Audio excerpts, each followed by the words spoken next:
नमस्कार मित्रांनो, ह्या पद्धतीचं गणित आपण पेपरमध्ये सॉल्व्ह करताना आपल्याला लवकर समजत नाही, तर आपण एकदम सोप्या पद्धतीने बघूया.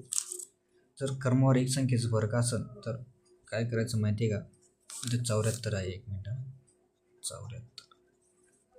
तर या 74ला 2 भागाचं, या दोघांची अर्धी घ्यायची, दोन अर्धे करून टाकायचे. 2 6, 2 7 14 आणि ह्या 74मध्ये 1 प्लस करायचा गुणिले 75. ह्या दोघांचा जर गुणाकार केला तर आपल्याला उत्तर भेटून जाईल. तर आपण याचा गुणाकार करून घेऊया. 5 7 35, 2 7 7 2 नाही 3, 7 7 49 आणि हे 3 52, 5 त्रिक 15 1 आणि 7 त्रिक 21 आणि 2 22, 5 7 7 2.